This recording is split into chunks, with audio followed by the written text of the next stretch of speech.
This notion of vicarious learning is also unique to Adler and started with Adler. He would go and do open forum demonstrations where he'd invite somebody from the audience up and ask them a couple questions about, how can I be of help to you today? And in front of an audience, gather this person's lifestyle information.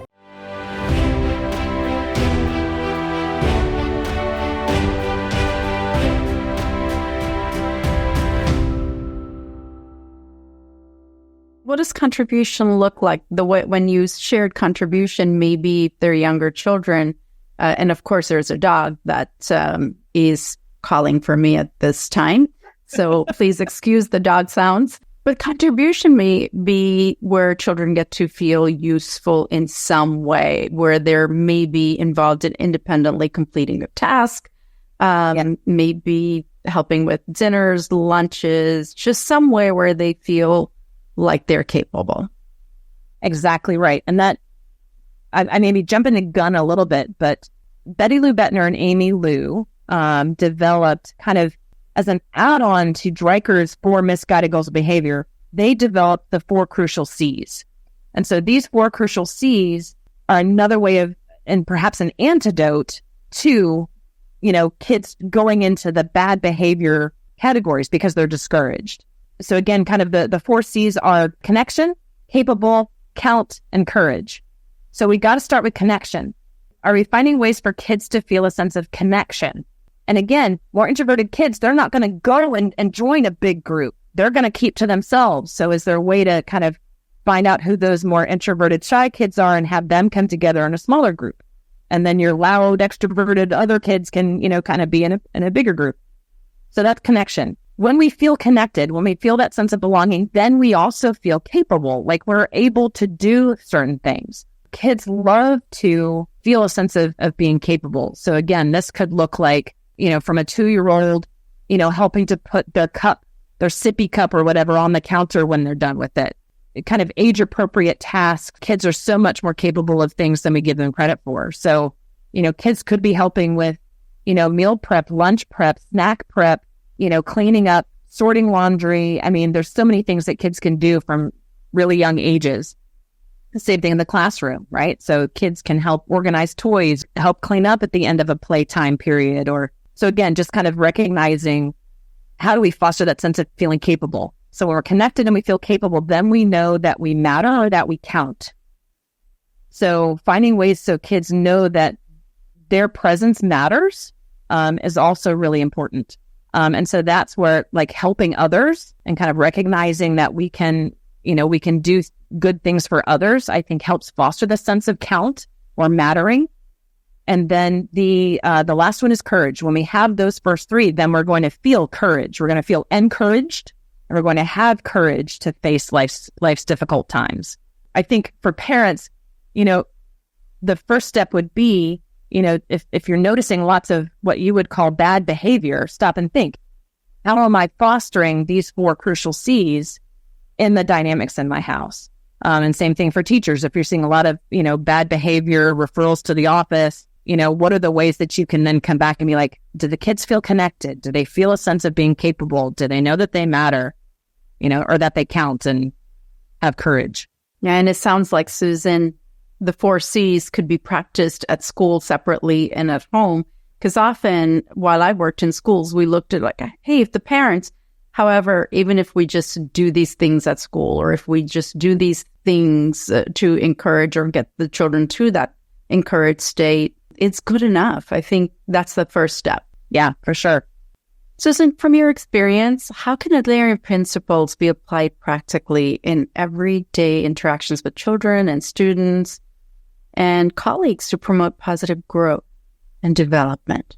I would say that, we have to know what we bring to the table. Again, as we think about reflecting on childhood experiences, all the concepts that we've already covered, from birth order to lifestyle to purposefulness of behavior to, again, kind of all those family dynamics, life tasks, knowing what we bring to the table can help us, assess how life is going for us. And if life isn't going well, then it offers some insights and some avenues to potentially explore, to get back to a place of growth and wellness and wholeness.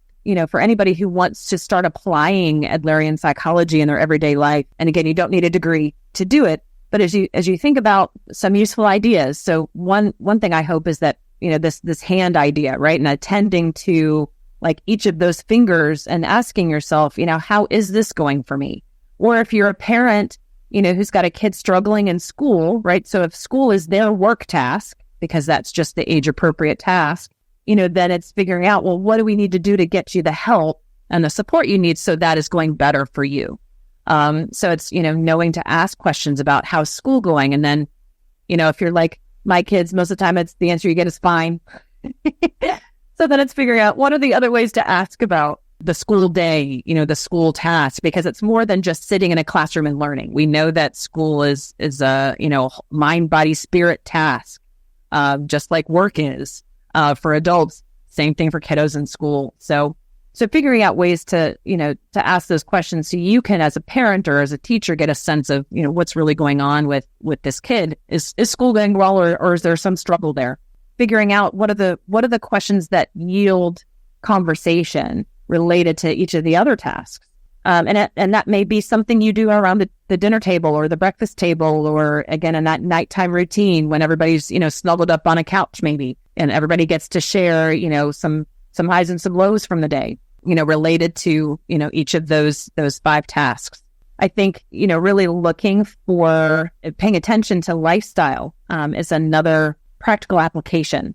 To that end, having somebody just answer real simply what their unique view of self, others, and the world is. And there's a way to do that where you just kind of take these 3 sentence stems or 4 sentence stems and finish them. So the first one is I am, right? So as you think about, kind of who you are and your sense of yourself, how would you finish that? I am, and then you fill in the blank. Others are, and again, same thing. How would you finish that statement? The third one is the world is, and then the last one is in order to belong, I must, right? So the way that you finish those 4 sentences can offer you a glimpse. It's not a comprehensive lifestyle assessment by any means, but it can offer you a glimpse of like, okay, well, this is how I approach the world. And so, I think that's useful for folks.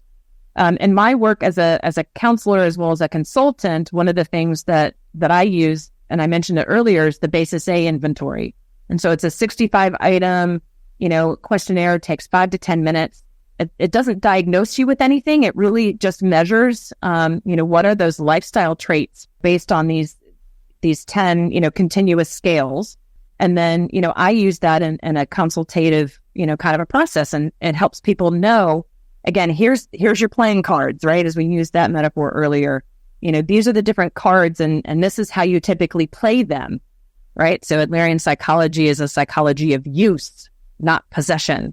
So it doesn't matter that you have these traits or that you're introverted or extroverted. What does that look like when you go out into the world? So using, the Basis A inventory as a practical step to getting to know yourself and what you bring to the table and how that influences, again, kind of coming back to the life test. How does it influence work? How does it influence your relationships? That's something that people can do in terms of, putting this stuff to good use. 4 misguided goals of behavior from Dreikers that we touched on too. The attention, power, revenge, display of inadequacy or withdrawal from least discouraged to most discouraged. That's something that is real easy to kind of pay attention to, particularly for adults when you're looking at the behavior and you're noticing, that behavior makes me annoyed, but that behavior, I can really feel the hurt in it, right? So there's the difference between, is this an attention-seeking goal that a child might have, or is it a power or revenge kind of a goal that the child might be using to try to get a need met? Kind of alongside that, I strongly encourage people to, in addition to Children's The Challenge, which is a book you can buy on Amazon, to go and buy Betty Lou Bettner and Amy Lou's book, Raising Kids Who Can, where they talk about these 4 crucial C's, right? So when we feel connected, when we feel capable, when we know that we count, then we have courage and we can meet, the demands of life, with that sense of belonging and wellness. So paying attention to, how am I fostering as a parent or as a teacher ways for kids to feel connected and capable, and to know that they count. Same thing at home. Parents can certainly look and see, am I fighting more with my kid, or am I getting along with my kid? And what are the things when we seem to be getting along that are going well? And in contrast, when we seem to be arguing a lot, or there's a lot of disagreement, or again, quote unquote, misbehavior, what's happening? What's the context in which that behavior is going on? So kind of having the sense of, I can use how I'm feeling as I observe this behavior as a clue, right? So if I'm annoyed, it's attention. If I'm angry, it's power. If I'm feeling hurt, it's revenge. And if I feel like I just need to step in and do it for my kid, that's that display of inadequacy. So there's so many fun and informative aspects of Adlerian psychology that are just so user-friendly, and you don't need to have a degree to understand them. Probably my favorite all-time book is one that Adler wrote himself. And again, you can find it on Amazon. It's called Understanding Human Nature. And Adler, even though he was a doctor, he was trained as a physician, and was, working in essence as a psychologist back at the turn of the century. He purposely wrote books to help the general public. This notion of vicarious learning is also unique to Adler, and started with Adler. He would go and do open forum demonstrations where he'd invite somebody from the audience up and ask them a couple questions about, how can I be of help to you today? And in front of an audience, gather this person's lifestyle information and then help them to have a deeper understanding of themselves and why they were struggling, and then steps that they could take to help fix it. Adler was all about, let's get the information out there. Let's share it because it can be helpful to many, many people. So Understanding Human Nature is the layman's guide to his theory. I think it's real easy to read and understand. Thank you for all the lovely resources, the different concepts that we can use. It's been just an amazing, encouraging conversation, and emojis that pop up like life. I love it. I love it. I love it too. This conversation's been really, really inspiring and helpful. And I know that it will help many parents, children, in turn, teachers and students. I'm grateful to have you on this podcast today. And if listeners, you like what you're hearing so far, don't forget to follow.